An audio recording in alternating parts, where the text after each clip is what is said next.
Hello, everyone, and welcome to the Mellowcast, the official podcast for the Twitch team, the Mellow Fellows. And today with me, the retro man himself, MrKola. Hello. Hello. How are you? How are you doing?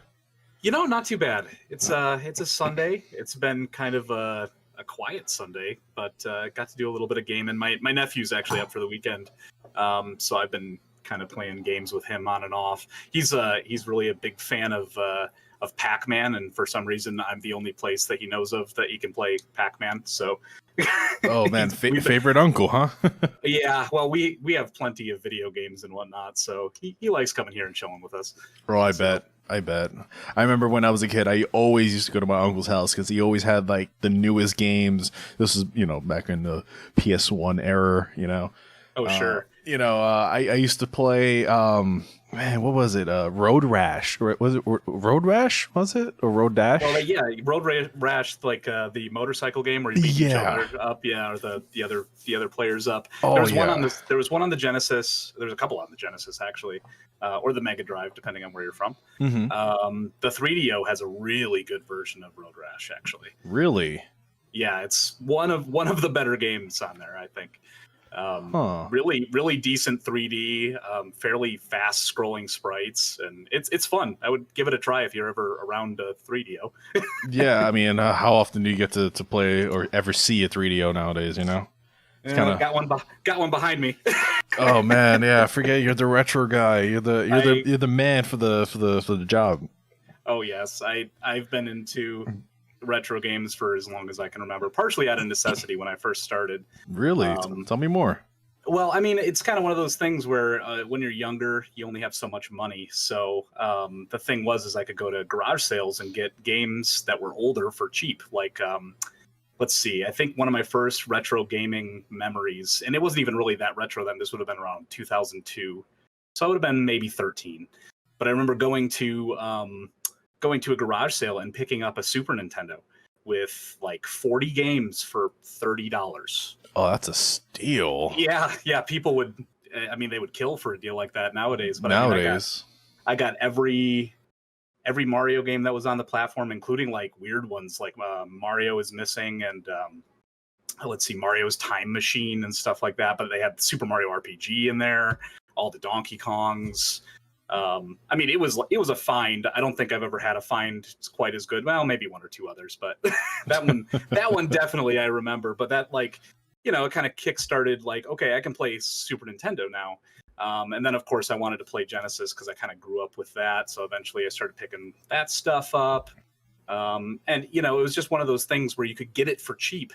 And these were slightly older games, and I didn't really see it as they're old games. Why would anyone want to play them? I just saw them as games. I wanted to play these things. So, and I could do so cheaply. So that was kind of how I started out with it. Started out young and then kind of just carried it over. It kind of just kept going. I mean, I remember even when I got my first job, well, partially I got my first job because my computer had died at the time and I had just turned 16. Nice. And I got a job at a gas station, stocking beer of all things. I don't know. Really? At 16? Yeah, they were fine with me hurling the beer into the cooler, but obviously I couldn't take any home for myself. Oh man, that's rough. But I worked kind of after school type thing, on the weekends. Nice. And that was my first job, and I remember my first paycheck was like $70, which at 16, $70 is a lot. fair, decent amount of money. Yeah. And it was one of those things where I had just cashed my check, and for whatever reason, I saw this garage sale, and my mom was driving me around. I didn't get my driver's license until fairly late, but that's fair. But anyway, she was driving me around. I was like, yeah, let's stop at this. And that garage sale, I ended up picking up a top-loading NES, I think a Genesis, a bunch of boxed games, a whole ton of stuff. They, of course, would not split any of it up. They wanted to get rid of all of it. So my first paycheck from that job went to buying a bunch of retro games. Oh, boy.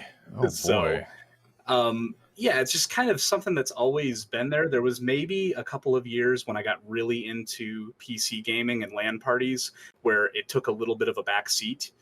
But then once I started dating my wife, I mean, she likes older games as well. And we used to go thrifting all the time or go to different garage sales. And that was kind of one of the things that we did for fun on weekends. So, Nice. and she had a fairly large collection herself. And now, now it's years and combined. years later, now it's all combined. Yeah. And now we have a basement full of stuff. And well, there's still some more stuff in the garage that I need to unpack. But, you know, shelving isn't cheap.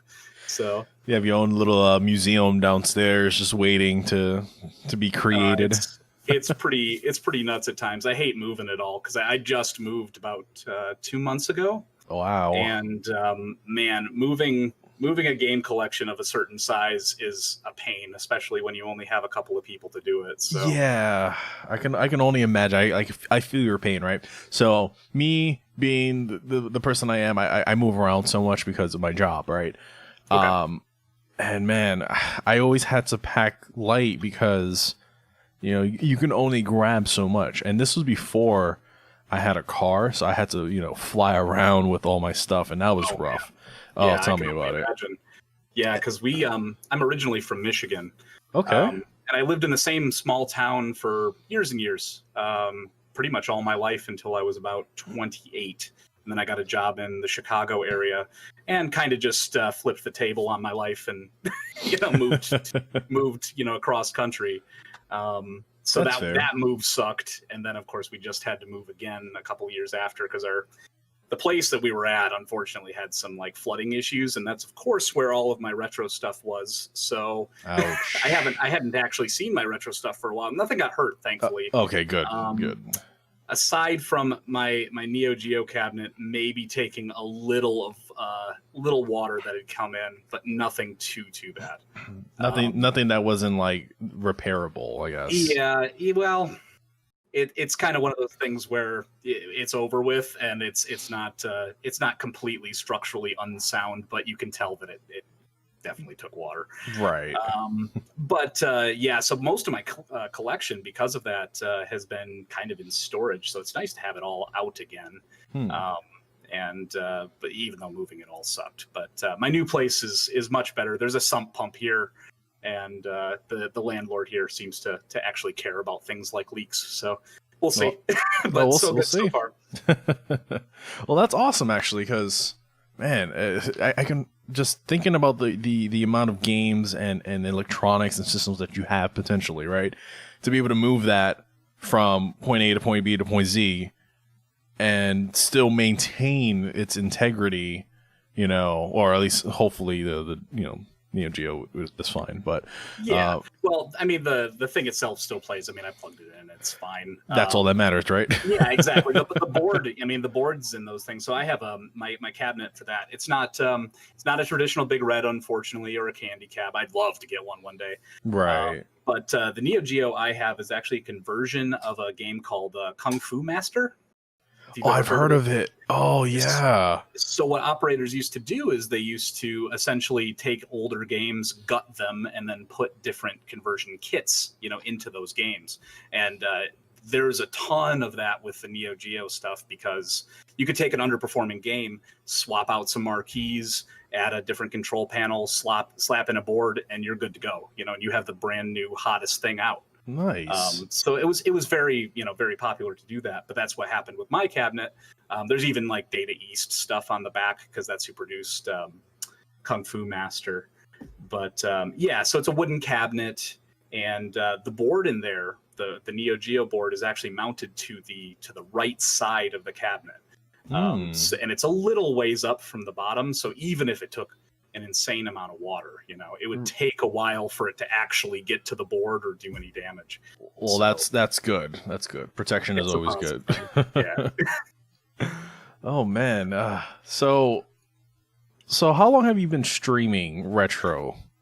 Oh, okay. So the retro streaming has only been about a year, to be completely honest. So I think I started around April 2019. Maybe a little bit before that. I had really gotten into, I had picked up a Commodore Amiga which has kind of been one of the things I've really gotten into over the past year, and a Commodore 64. And one of the guys on the forums there was like, man, would you want to stream that? And I'm like, sure, I guess, if you guys want to watch. so I started doing that, and then it kind of just branched out from there. Previous to that, I'd been streaming since about 2017, but it wasn't retro. It was with a friend of mine. We had we still do it. It's a fighting game stream called Low Tier Kings. And basically we just drink beer and play fighting games. We don't claim to be good. But we just have fun playing random fighting games. I mean, we started with Street Fighter V, but we play all sorts of stuff, King of Fighters. Sometimes we would toss in retro stuff. We'd play like Third Strike or Garou, or do a Dreamcast night or a PS2 night or something like that. And that was kind of like how I dipped my toe in the waters of some of that. Nice. But yeah, it's been about a year for doing the actual, trying to make the retro streams an actual thing. So that's about it. Yeah, I bet, because it takes a lot of work just to be able to capture all of that. Oh, sure. And then, like, my setup has grown arms and legs, since I first started. Because, of course, when I first started, I had like a cheap USB standard definition capture device, which worked well enough for most things. I also had this Elgato HD60S, which, I mean, is fine for newer things, but of course, retro systems don't generally output HDMI. So when you're starting out, that's kind of useless. So I started small, and slowly I ended up buying things like an OSSC, the open source scan converter, which is like a scaler, so I can interface my retro systems to HDMI and capture them for the stream. One of the best things to have out there if you're a retro gamer, streamer, it's super whatever. Nice. And then I bought a RetroTink 2X, which is it's basically just a line doubler. So it lets you use standard definition signals, because the OSSC is all RGB. It has to be. So the RetroTink allows you to plug in composite or as video or even component if you really want to. And that just line doubles it. And it does a pretty good job of that.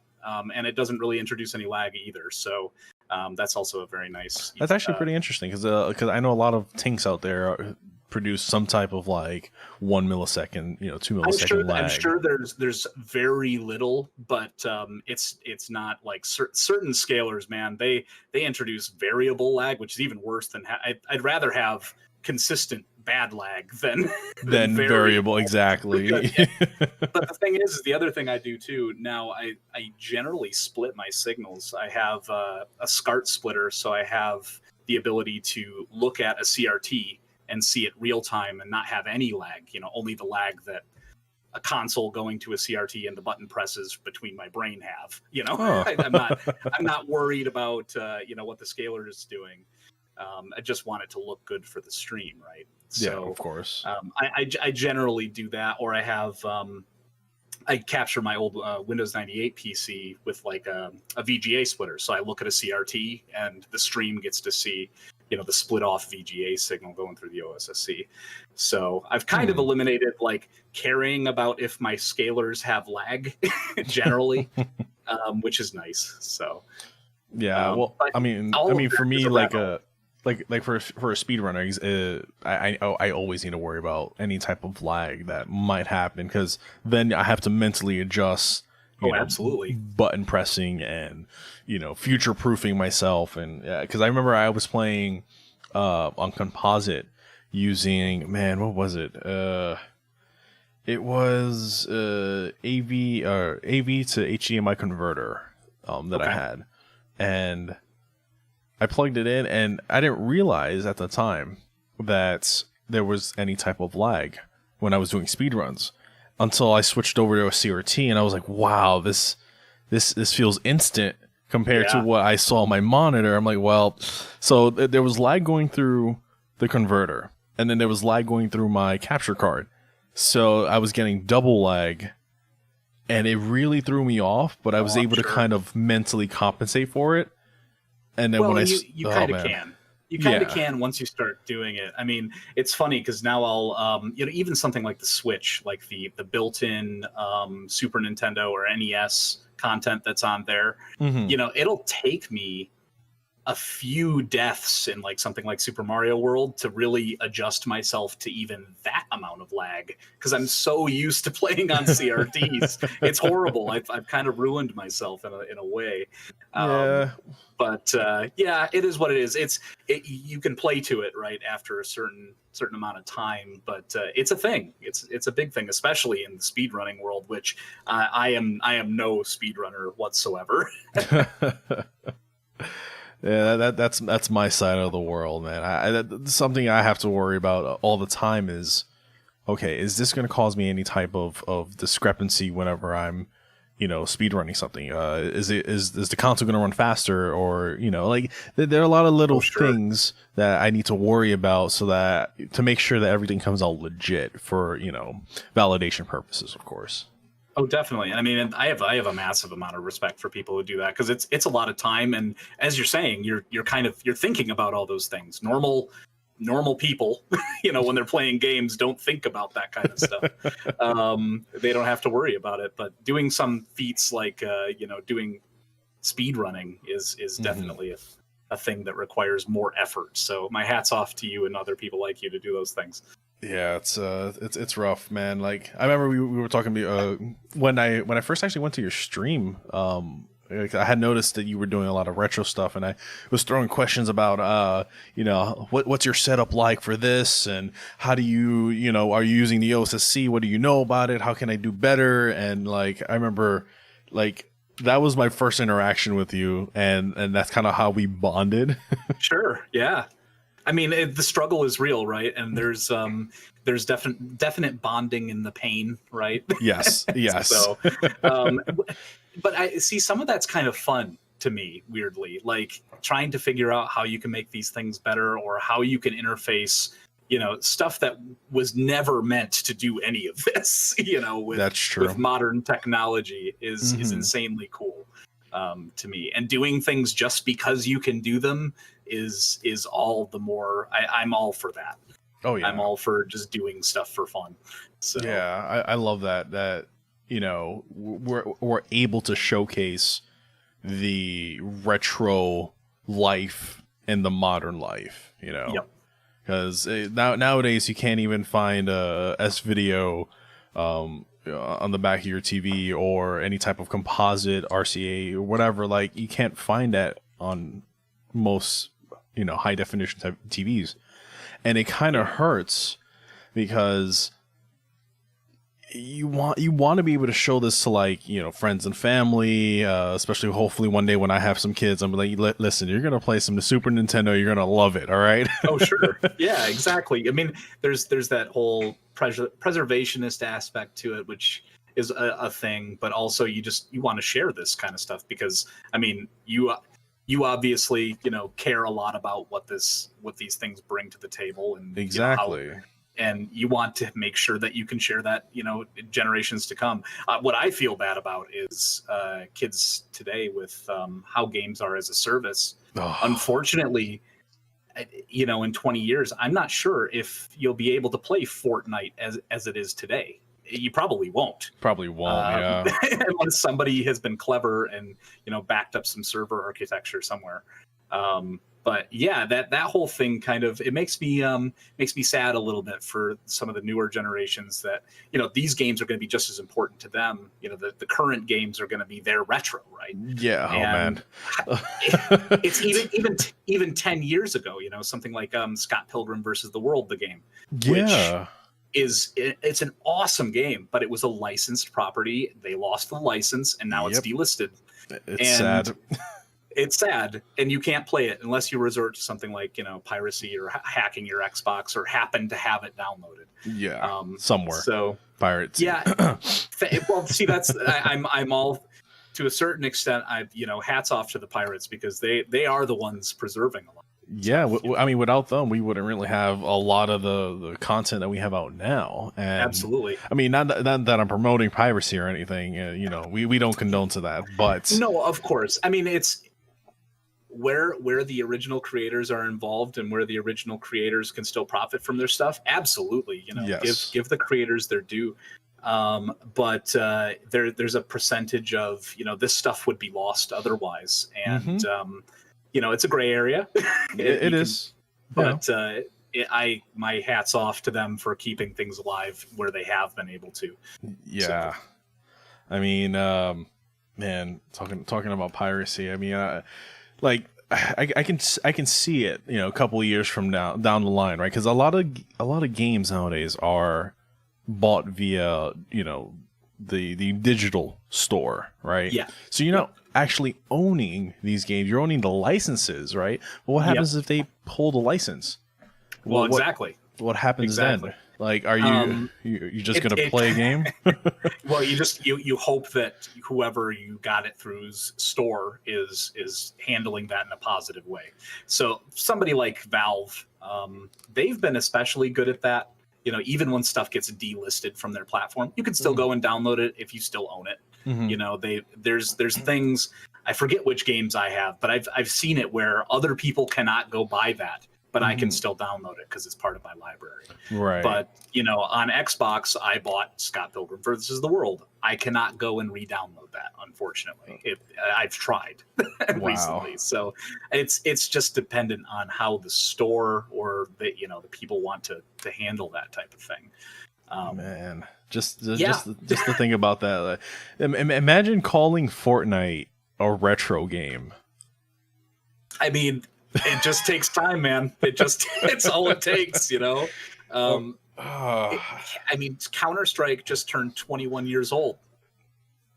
So, yeah. And that doesn't seem like an old game to me, but it's 21 years old. I remember playing it so far back. I'm like, this is the new Call of Duty, I mean, Call of Duty was still coming up at the time, but like, thinking about it now, man, 21 years has gone by. You don't feel it. And then until somebody mentions it and puts into perspective. Time keeps moving. Oh. But it's one of those things where it will be a retro game someday. I mean, and there's all sorts of experiences now that are it's all very dependent on infrastructure backing it all. Mm-hmm. And it's all very fluid. It's they patch games left and right. It just happens. People are used to it. And eventually, when those services go away, if you have the disc for something, maybe you'll be able to play it depending on how it was coded, or if you have it on your system. Mm-hmm. But I'm going to bet money that there are going to be some things that you just can't play anymore. You just can't touch it. It's gone forever, more or less. I don't remember if you ever heard of.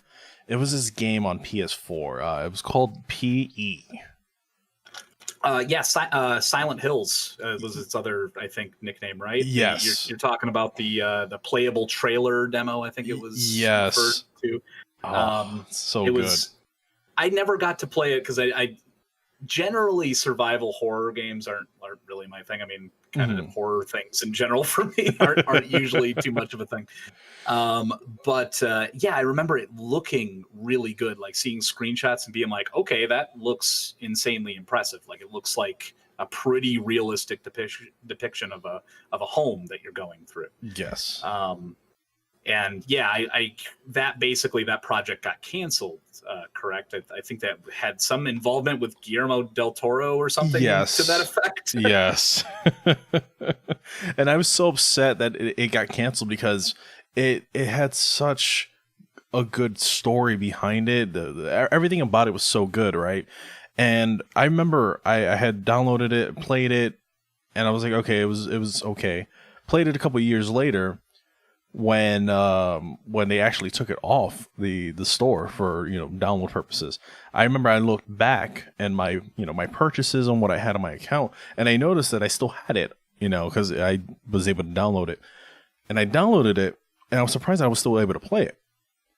Surprisingly, to this day I can still play if I go back to my account and do the whole thing. but you can't find it anywhere on the store. You can't even drag it out to be able to copy it for somebody so they can have it on their account because it's licensed to your account only. So that's absolutely going to be a thing too. Everything the different forms of DRM. I mean, even stuff from 15 years ago, DRM that you have to fight with to run on a modern machine can be a big pain. Yeah, but it's cool that they at least allow you to still download that kind of stuff. It sounds like they're taking kind of more of a Valve approach. If you owned it once, well, you can continue to own it. You can continue to access it, which I think is fair. I think that's how it should be. Mm-hmm. But I can understand, Microsoft's stance of, well, it's delisted. It's delisted. We don't want to have any more. We don't want to have any more legal involvement with this. We'll wash our hands of it. It's two different ways to respond to the same problem, but and that's why I still like physical media for what it's worth. Mm-hmm. It sucks to have, especially when you're moving, like we were kind of talking about before this. I just moved my entire collection, and moving physical media sucks. But the idea is, if I want to play a game that I can't, I don't have to go download it. I can just put the disc in or put in the cartridge, and away I go. But even that's not a guarantee nowadays, because there's quite a few games that won't even run unless they have their day one patch applied. So. I've noticed. I'm starting to notice that now more and more with these modern games, that if they don't have their patches, which I don't understand why game developers throw out games that aren't complete. But that's a whole different story. But my headspace with that is generally that discs and cartridges, they have to go to pressing before the day that they actually get released, right? You have to essentially send your code off a month in advance or more. Or more, yeah. So during that time, there's a gap of work that can be done. And maybe they're really not ready, for that month and a half. And they're like, oh, that's fine. We'll just put out a day one patch and everything will be fixed in post, essentially. And that happens. I mean, it's dollars, right? Dollars and cents. They can just, get something out on the disc, and that gives them 90% of what they need. And then go have your players download the extra 10%. They're used to doing it for everything else that they're working with, right? See, but I mean, I feel like that ruins like the integrity of game developers and publishers nowadays, because back in the day, right, you didn't have this access to the internet or access to be able to download a patch to a cartridge. We'll say, like, let's say Chrono Trigger, right, for example, one of the better RPGs out there today, and you couldn't download a DLC to be able to, play a different section of the game, how and why has that changed since then? Well, think? It's definitely, you said it yourself, it's the internet, we expect everyone to be connected in that way. And even the patching back in the day, it did happen. It happened later, if there was some game breaking bug. I mean, there's plenty of instances where, retro games, they released a newer cartridge with a newer patch, right? Or some game breaking bug, and then they released, or a different CD with a different patch, right? They couldn't, they generally didn't recall a game or something because of that. But I know there's a certain percentage of even speedrunners that search for a certain revision of a cartridge or a game, because you can use certain exploits in that patch that you couldn't do later, things That's like true. that. But yeah, I mean, it exists nowadays because we're so hyper connected, and it's easy. It's easy, and games are as much now. People expect them to be a service to a certain extent. Even stuff that's single player. People expect there to be little improvements here and there, or little things that come out, because that's just the landscape and what people expect nowadays, I think. It didn't happen overnight, but that's where we are. I think everyone's kind of used to having little gradual improvements in their games. And I feel bad for the indies to a certain extent, even though they do some awesome stuff, right? But they're at that same level of expectation. And man, little teams having to work on it, like a game like Terraria, right? Oh yeah, Terraria's going on like what, 8 years old or something. It's 8, 9. It might even be more than that. But they just released a gigantic patch, and they keep releasing patches, and that's it's awesome. I love seeing the support for it. Most definitely, yeah. You gotta question how much of a kickback they're getting, monetarily, because this is probably what's putting food on their table, right? So, yeah, it's one of those things where I'm like, I like the fact that I can go back to a game that's 8 years old and it's a completely different experience. It's there's all these new items and enemies to fight and cool things, and it's a very good reason to go back to an older title now. But at the same time, well, there's the two prongs, right? Wondering if those devs are making enough to make that type of work worth it, or maybe you want to play before certain items were introduced, or maybe you want to play before certain mechanics were changed. How can you do so? Sometimes you can, sometimes you can't. Yeah. So, well, I remember, so Final Fantasy 15, when it first came out, had so many bugs and glitches and stuff like that, but it was still a great release, right? And I remember later down the line, after I beaten the game many times and platinumed it and did what I did, they came out with a couple new patches later on where it completely changed kind of like the last two chapters of the game, of the story. And I never went back to play it because I've already beaten the game. Now you literally changed the last two chapters. And the game's already patched, but I haven't gotten back to really experience it. So, yeah, it's hard. It is. It's cool that these things happen, or that these games are like living things now. They don't they don't end. They don't. They're not encapsulated by the release. They're always evolving. Always evolving. Yeah, which is cool. But there's a part of me that also likes looking back at snapshots in time and seeing how things were. And True. that's a very much a thing I do when I look at playing, older games. I'm playing them as they were back when they were released in 1998 or 1991 or whatever they might be.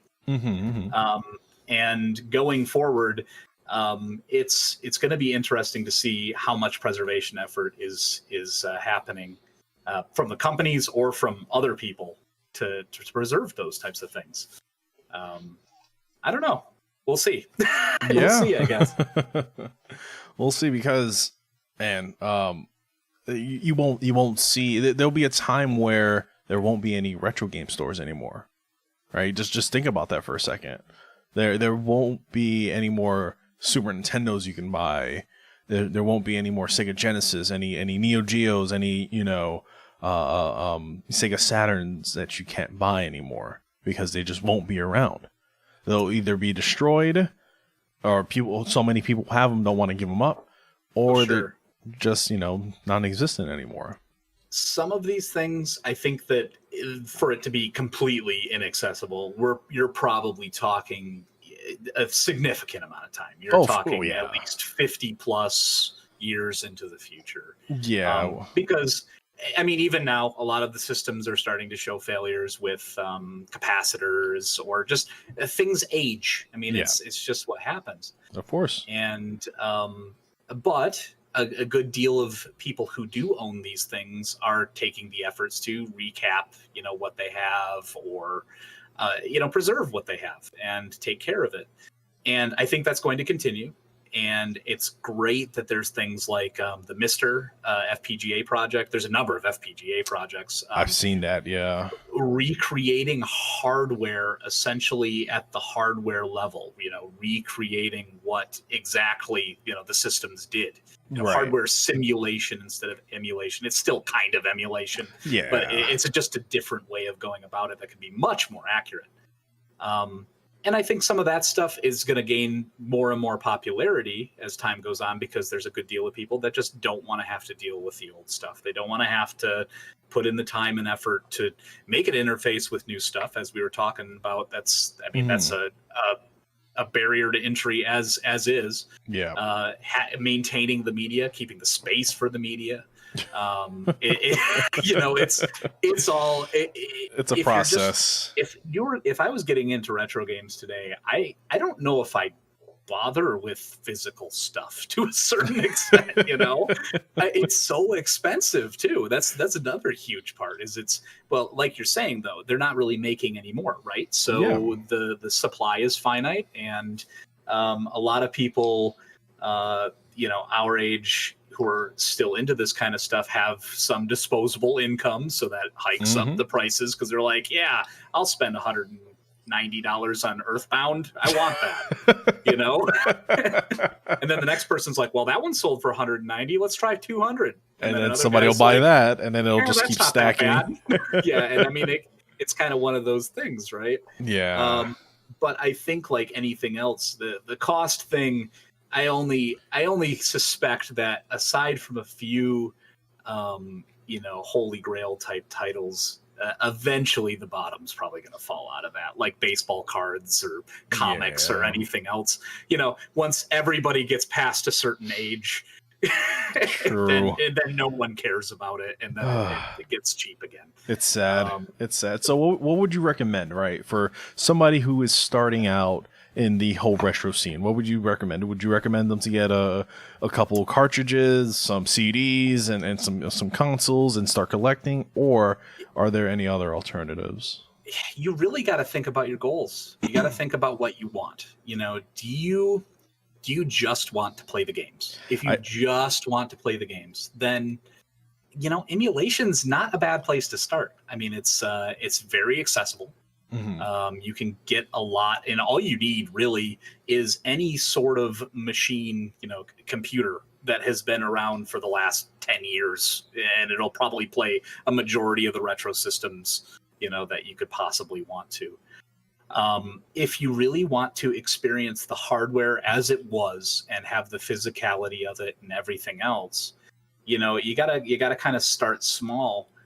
I think you gotta try to focus on one system that really intrigues you, and emulation's kind of a good way to kind of like dip your toe into the water, right? Atari 2600. And I like Atari 2600. There's nothing wrong with that. I just bought a flash cart for my 2600. Actually. Oh, nice, dude. That's awesome. Yeah, I'm really excited for it. It's the Harmony Encore cartridge.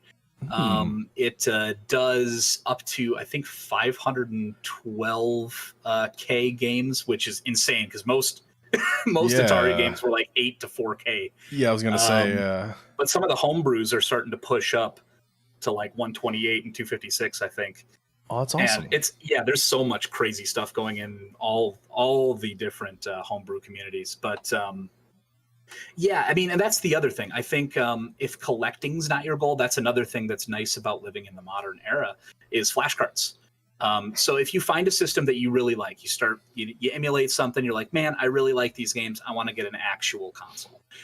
Grab that console and then find a flash cart for it, because there's pretty much a flash cart for any console that you can think of. What about like the PlayStation, for example, that doesn't have a cart? Even then, there are ways to get optical drive emulators for that type of thing. So you could, there's a device called the PSIO that hooks into the back of the parallel port, and you can load ISO images that way. So it depends on how much you're into that type of thing, right? Okay. It's hard. It depends on it really depends on what your goals are. If you want to start collecting, right? There are still ways to get games on the cheap. It's right place, right time. It's consistency of going to places like, thrift stores or garage sales or flea markets to a lesser extent. There's a lot of scalpers at those kind of places. Oh, of course. Swap meets, same thing. And it depends on how much disposable income you have for all that kind of stuff. Because there's some games that I know I will never own a copy of. I've kind of made peace with that. And that's the nice thing about the flash carts now is, I can play those games and it's not, I can play Little Samson and I don't have to pay $900. Oh man. Is it really 900? It's something insane. It keeps, I see it going all over the place whenever I look. I've stopped looking at a lot of that kind of stuff. Oh. But I mean, it's insane what some people will pay for this stuff. And yes, at the end of the day, you're kind of playing something that's pirated, but there's not really a legal way to buy this stuff anymore, certain things anymore. Well, I mean, would you really call it pirated or would you call it preservation? It's... I mean, I would probably call it preservation, but I think it's not a moral stretch to just want to play something. Right. It's not like you're taking something away from somebody.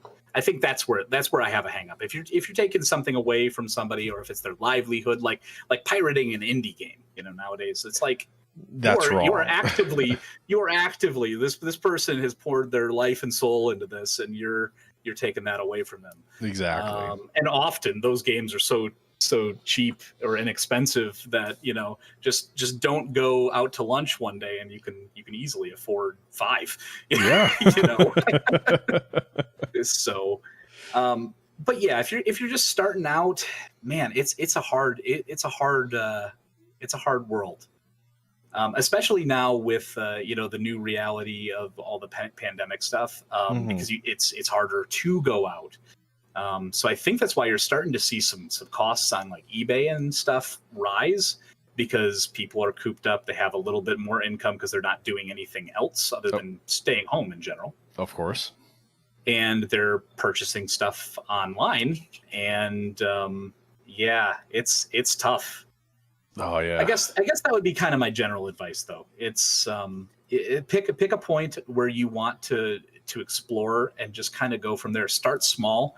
Go find some games that are cheap. If you want to actually have the actual cartridges, there's still a lot of games that are under the $10 mark for like the NES or even the Super Nintendo, especially the PlayStation. Especially the PlayStation. There's a lot of them, a plethora. Yeah, and they're great games still. I mean, I agree. It's still accessible in a way, but know that once you get past a certain point, like I think I'm at a point in my collection where my focus is less on the games and more on the hardware and having ways to continue playing the games even in the event that the cartridges might fail me, or that the cartridges might be out of my price range to where I can not, realistically afford them. That's fair. So, because I've been replacing a number of my systems with optical drive emulators. Like my Dreamcast has a GDEMU, which is the optical drive emulator replacement. Mine's a knockoff. the gentleman who is responsible for making that, unfortunately, he has kind of like a weird ordering system where it's almost a lottery. And people have like kind of offered to help him like produce them in larger numbers, and he kind of didn't want to do that. And then somebody in China probably reverse engineered it, and that's what I have. That's fair. So yeah, it's one of those things where I'm like, you're just kind of hard to work with, and I don't see you changing, so I'm just gonna buy this knockoff. But it works the same. I also just got one for my GameCube GC loader. It's just a plug and play replacement for the optical drive in there. And you can load ISOs. There's the mode that's coming out from Terra Onion, which is it works for both Saturn and Dreamcast, and you can use that as an optical drive replacement. Also the Fenrir for the Saturn. I think Hitch actually got his Fenrir. Yeah. Yes, he did, and it's a really, really good ODE. The only bummer right now is it's only compatible with 20-pin model Saturns, the 20-pin connector for the optical drive. Eventually, they switched it to a 21-pin in later revisions. Okay. Which is, of course, the one I happen to have. Right. So I have to wait. They're working on it. They've been showing on Twitter that they have a 21-pin in the works. But at the same time, I'm not super chomping at the bit for a Saturn optical disc replacement because I have a mod chip in my Saturn from years ago. So I can still play Burns. But having the convenience of having an optical disc emulator where you can just go through a file menu and hit a button, you're playing Radiant Silvergun, there's something cool with that, Now, would that be considered original hardware, or would that be considered emulation at that point? Asking for a speedrunner. I would still say that's considered. Well, see, there's with ODEs, I think you might run into an issue for speedrunning purposes because your load times might be faster because you're not worrying about a disk spinning, right? And seek times and things like that. You're worried about how long does the flash, how long does it take to load this thing from flash memory, which is in general, depending on how fast your IO is between the optical disc emulator and the system. Generally, it'll probably be faster because it's not going to have to wait for seeking or anything else. That's so fair. I think for speedrunning purposes, that might be considered a no-no, or it would have to be something that they'd be like, it's all right, It's fine. And then that's what everybody does.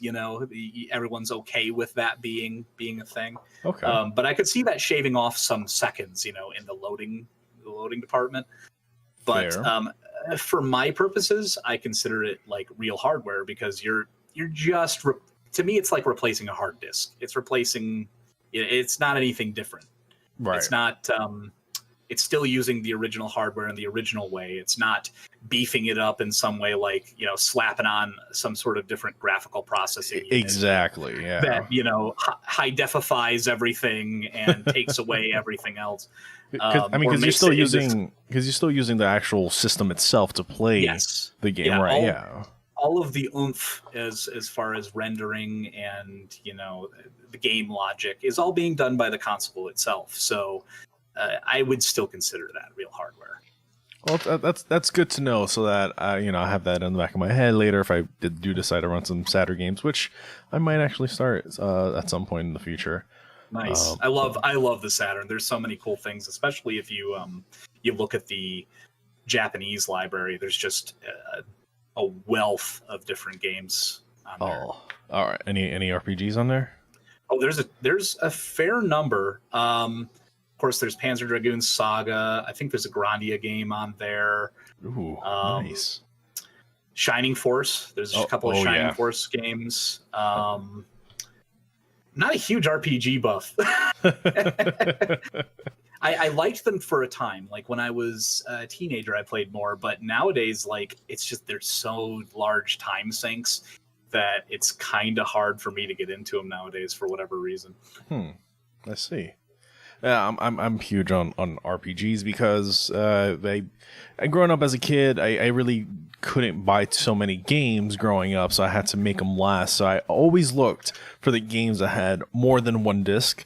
Oh, sure. Because I knew I was going to spend some time on it consistently, and that's how I grew my love for RPGs growing up.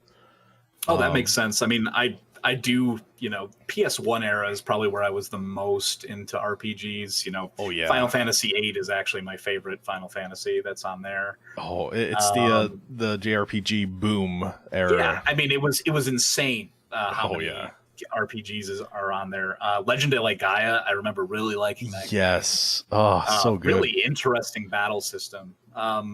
Brave Fencer Musashi, that's kind of like an action RPG. I don't know if you've ever seen that one. That's a really cool game. I really enjoy it. It's definitely more actiony, but there's some RPG elements there.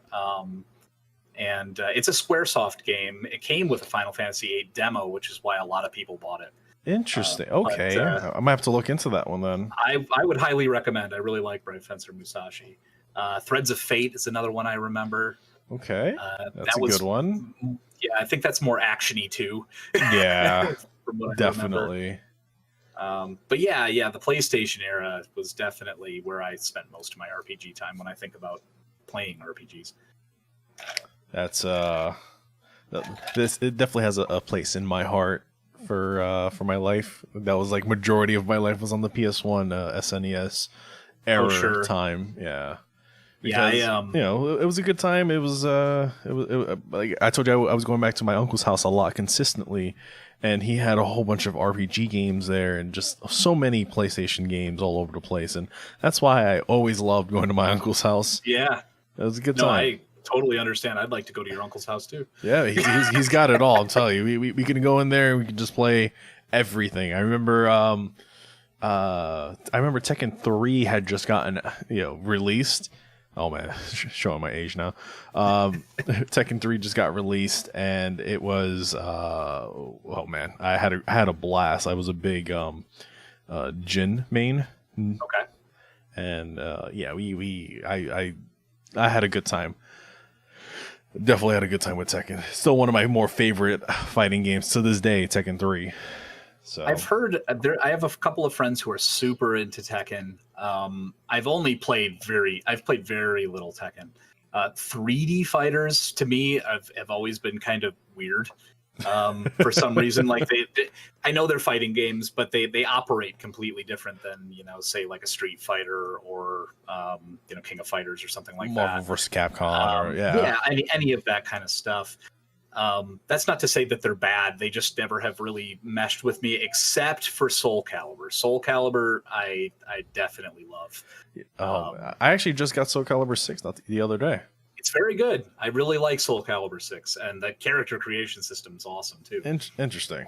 I'm not too big on fighting games, but when I do, I kind of like want to dive into a couple of these newer titles. Nice. Yeah, my friend remade. What did he make? He's made quite a few. The one who I've done the fighting game streams with, he made Bob Ross in there. A couple of other he's made other Street Fighter characters. He made like Zangief and Cammy and oh man, pretty cool. That's some creativity right there. Oh, definitely. Yeah. So would you say that you're like kind of at the moment the go-to guy on the team for, we'll say, retro stuff? Ooh, that's hard because there's a lot of good retro people like yourself, obviously. Hitch also does quite a. I mean, he's variety, but he's definitely got a leaning into retro. And Hitch is kind of the whole reason I'm on the Mellow Fellows. Nice. He had joined the team, and he kind of encouraged me to join a little bit. He was like, these guys seem pretty cool, and I'm like, yeah, I'll check them out. I'll see what the team's all about. Because I had never even really considered joining a stream team or anything. I do this, pretty casually for fun. Nice. And I was like, you know what? These guys seem like they mesh with what I'm trying to put out there. I'm trying to put out, a nice, chill, relaxing stream, where we're all in it to have a good time. We're not gonna, put on our serious pants and make it a big deal. Or smile on the camera things. Now. Do it. Smile always. We're not gonna get angry about things not going our way, because there's plenty of those people out there. Oh yeah. So I applied, and thankfully I was let in. And I've been very glad to have been part of the team for, I think I've been a part now for about 4 or 5 months. So many nice people, such a welcoming group. But there's Hitch, obviously, who I just talked about, yourself. There's Ryan, who does quite a bit of quite a bit of retro. There's a number of others who I've talked about. King Rom, he does some retro stuff. I saw him playing playing Quake. I think he has 1 day a week he dedicates to retro. Yeah, strictly to retro. But there's a number of people on the team who are very good. Unfortunately, I don't get enough chance to watch everybody as much as I'd like, because a lot of people are either streaming in the middle of the night or during my work day, which I'm kind of stuck doing work type stuff. So of course, yeah, as you should be, right? But I mean, I try to do a good variety of retro stuff. From consoles, new and somewhat. You might wonder if it's quite retro yet, but it might be on that line. So I remember a friend of mine, I had asked this question a while back. I had asked him, I was like, what do you consider retro, right? Because people say that, the PS2 now is considered retro at this point. And he said that anything that I cannot plug into my TV right now is not considered retro. Okay. Right. Wow, so that's a tough one. Yeah. It's subjective, right? It's going to vary from person to person, and I'm definitely not going to be one to tell, some 13-year-old that their PS3 isn't retro. I mean, that's considered retro now too. It's been so long. To be honest, to them it is. It's older than they are. It came out in 2006. It's 14 years old. So who am I to say it's not retro for them? It absolutely is. It's partially perspective, I think. And it's partially how things feel. But, there's an argument to be made about how many generations you go back. Some people say it's like 2 generations back or something to that effect. Right. I think it's a feeling, and I think it's going to vary from person to person. For me, I'm starting to kind of come around to some of the early 360 and PS3 stuff really does feel, like it comes from a completely different time. It feels removed from the current modern era. There's glimpses of it, right? But man. It's not quite there yet. I think PS2 is solidly retro now, unfortunately. I have to kind of say that. I think that whole generation, PS2, GameCube, original Xbox, I think that's solidly retro. PS3 and Xbox 360 and Wii, you could probably it's gonna vary from person to person. I think that's around the line where I mentally have it. Oh man! But I understand the arguments from other people, right? Mm-hmm. And it sometimes becomes a little bit of like mudslinging from people. Unfortunately, it's like, oh, that's not retro. You're not playing real retro like the rest of us with our Ataris. Like, why does it matter? It's older games. We all enjoy older games. Just because I don't have one button and a stick doesn't mean it's not retro. Okay, I can have 8 buttons and be fine. It's the same kind of stuff where people are like, different genres of music. Well, is that really vaporwave? I think that's more like vapor trap. Does it really matter? No. It's just we us humans like to put things into boxes, and this is the box that it happens to kind of fit in. So just make one big old box and just throw it all in there. Yeah, and then leave it in the basement. Yeah, I think like I said though, I think it's subjective. It depends on who you are. Yeah. I would say yes, because I grew up with so many consoles growing up, but like looking back at it now, I'm like, 360, PS3 kind of looks a little, some games have aged well. Some games I'm just like, yeah, I can see it. I can see your age coming out a little bit. It got some wrinkles going on there. You look at something like Perfect Dark Zero, and you're like, that's a retro game. that's no doubt about it. So you have anything else you wanna add? Anything else you want to say? Any shout outs? Before we close this up. Well, thank you for having me on today. It's been fun chatting, obviously, and I'm really enjoyed being part of the team. Such a wonderful community of people. The Discord's always like, kind of we're all chatting together behind the scenes, and everyone's really supportive and really positive. And that's nice. It's nice to have a community where I can go and raid somebody who is a part of my team and know that I'm going to be sending people to somebody good, right? So that's been very positive, and I'm very glad to be a part of the Mellow Fellows. As far as shout outs go, there's far too many. My Quake clan A2M. That's a whole other thing we could get into. Oh boy.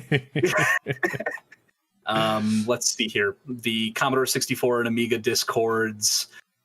There's so many people on Twitch who have made all of what I do so much better. I've met so many nice people. through doing it all, that I'll just say thank you to anybody who's ever been to the stream, or anybody who I've ever, interacted with. So I think we'll leave it at that. It's hard to, I don't want anyone to feel left out if I forget their name, forget to say something about it. Cause I know after it, I'd be like, oh man, I really wish I would have shouted that person out. That's fair. That's fair. Well, I want to thank you for coming by and being one of my guests. Absolutely. For the Mellowcast. It's we try to get you guys out here to really give a glimpse into who you guys really are, and what you guys do, and how you started streaming, the whole shebang, right? Absolutely. So definitely thank you for your time, because I know we've been here for just about an hour now, and I'm actually part of another podcast. I guess I could shout that out. The Hitching Post with Hitch, World of Mr. Gray, and Pixels at Dawn Gaming. The four of us BS about all sorts of different topics, retro gaming included. Nice.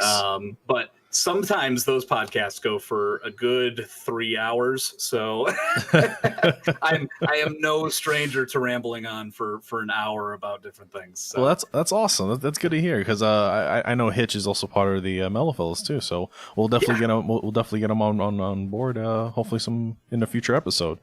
Awesome. But yeah. So for now, I mean, again, thank you again for your time. Yeah, no problem. And we can find MrKola actually at twitch.tv/MrKola. He's usually in the retro category on Twitch. And it's Cola with a K.